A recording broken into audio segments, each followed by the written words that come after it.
ઈસવીસન 425 ની આસપાસ સાયરીના નિવાસી, બરાબર, એ નિવાસસ્થાન છે અને એ થાઇરોડસ, બરાબર, થાઇરોડસ એ સાબિત કર્યું છે કે આમને જે કિંમતો આપી એ કિંમતો કઈ, તો આપણે જેનું વર્ગમૂળ નથી નીકળતું વર્ગમૂળ 3, પછી વર્ગમૂળ 4 ના દાખલા તરીકે વર્ગમૂળ 4 લો તો 4 નું વર્ગમૂળ કેટલું 2, એટલે આ ના, બરાબર.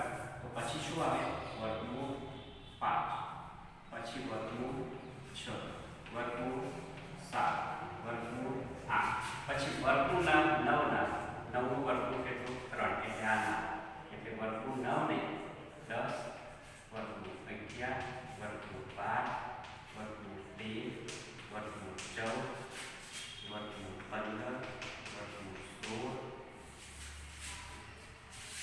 વર્ગમૂળ 17, વર્ગમૂળ 18, વર્ગમૂળ 19. અહીંયા આપણે એક ભૂલ કરી, 16 નું વર્ગમૂળ 4 એટલે 16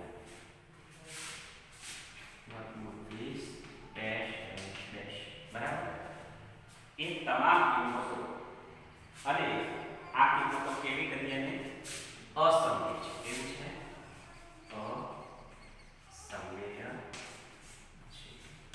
આ સંખ્યાઓ અસમય કેવી કીધી, થાઇરોડસ એવું કહે છે કે આ તમામ સંખ્યાઓ કેવી છે અસમય. આપણે અસમય એટલે શું તો ખબર છે આપણને, એની કિંમત અનંત હોય અને પુનરાવર્તન ન થાય, અગાઉ આપણે શીખી. એટલે આની કિંમત અનંત હશે, એની કિંમતનું પુનરાવર્તન થતું નહીં, બરાબર. આ અનંત છે આગળ, બરાબર. ચલો, ઈસવીસન 1700 ના અંતમાં લેમ્બર્ટ અને લેજેન્ડર એને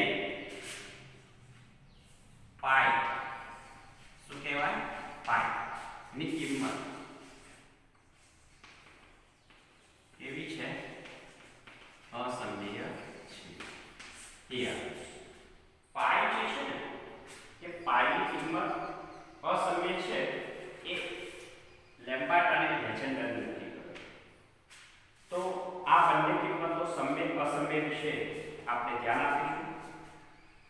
ત્યારબાદ આપણે સ્વાધ્યાય 1.2 માં એક છે સત્ય કે અસત્ય કેવું છે, દરેક અસમય સંખ્યા વાસ્તવિક સંખ્યા છે.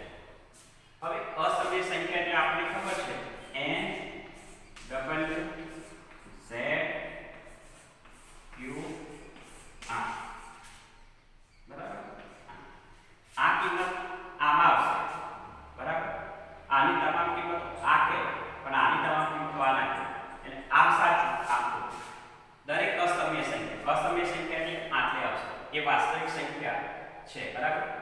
તો કોઈ પણ અસમય સંખ્યા વાસ્તવિક સંખ્યા થાય, કારણ કે આમાં છે આમાં આવી જશે, એટલે આ સમય છે પણ એના પછી, તો આ કેવું છે સાચું છે, બરાબર. જવાબ હા. તો કેમ કે છે સાચું, તો તમામ કિંમતો છે, તો તમામ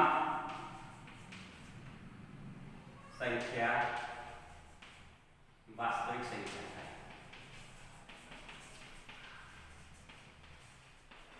કોઈ પણ આ તમામ આમાં આવે છે, એટલે આમાંથી કોઈ પણ હશે આમાં આવી છે. પછી ત્રીજું જોયું, દરેક વાસ્તવિક સંખ્યા અસમય છે, આને આ કહેવાય ના કહેવાય, કારણ કે વાસ્તવિક સંખ્યા છે ને અહીંયા અસમય સંખ્યા, આની બધી જ કિંમત આમાં ના આવે. તો કેવું છે જવાબ અસત્ય.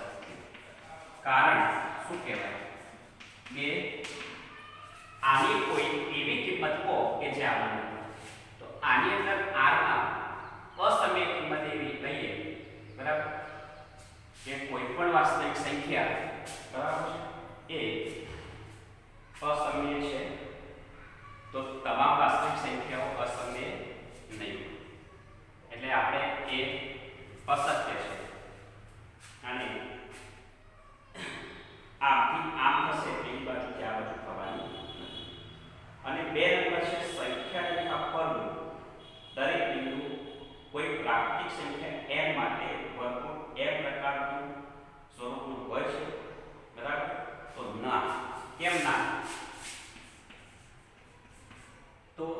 કોઈ ઋણ કિંમત હોય તો ઋણ સંખ્યા કોઈ લો તો એ ઋણ સંખ્યાનું જે છે એ પ્રાકૃતિક સંખ્યા ઋણ સંખ્યા જે છે એનો વર્ગમૂળ તો એ પ્રાકૃતિક સંખ્યા ના થાય, બરાબર છે?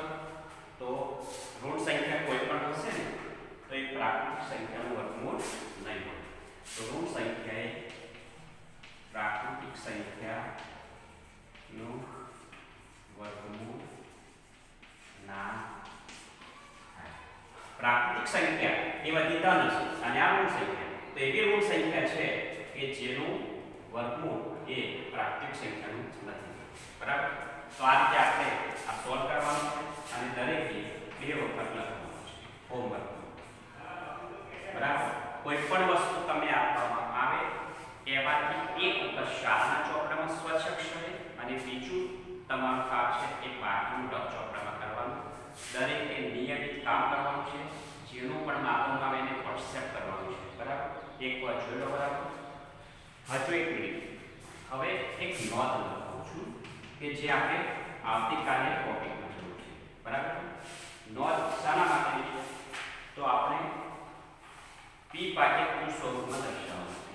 p ભાગ્યા q સ્વરૂપમાં દર્શાવવા માટે આના માટેની સૂચના છે, નોંધ છે. એક કે પ્રથમ શું હોવું જોઈએ? તો દશાંશ પછી એનો પુનરાવર્તન, દશાંશ પછી તરત જ પુનરાવર્તન તે સંખ્યા હોવી જોઈએ. હવે આ ખબર ના પડે તો કાલે આપણે જ્યારે દાખલો કરીશું એટલે હું તમને યાદ દિલાવીશ કે પહેલી શરત શું હતી, પહેલી નોંધ શું હતી. નોંધ પૂછાય નહીં પણ દાખલો ગણવા માટે આપણે યાદ રાખવું કે પહેલો દશાંશ ક્યાં હોવો જોઈએ?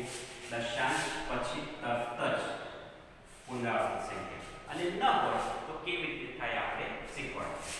બીજી વસ્તુ, જેટલી સંખ્યાનું પુનરાવર્તન થાય તેટલા શૂન્ય ગુણ, બરાબર? હવે જેટલી સંખ્યાનું પુનરાવર્તન થાય, દાખલા તરીકે 3 સંખ્યાઓનું પુનરાવર્તન થાય છે તો 3 શૂન્ય, તો 3 શૂન્ય વડે ના ગુણાય. શૂન્ય એટલે શૂન્ય ગુણો તો શૂન્ય થઈ જશે, પણ એકની પાછળ 3 શૂન્ય ગુણવાના. 4 સંખ્યાનું પુનરાવર્તન થાય તો એકની પાછળ 4 શૂન્ય ગુણવાના અને એ રીતે પૂરીશું એટલે આપણા દાખલાનો સ્ટેપ થઈ જશે. તો આ રીતે આપણે ધ્યાન આપીશું. દરેક મિત્રો આ ધ્યાન આપીશું. આના આધારિત દાખલા કાલે કરીશું અને આ જ દાખલા આપણે 10મામાં પણ આવે છે. એક વાર જોઈ લો.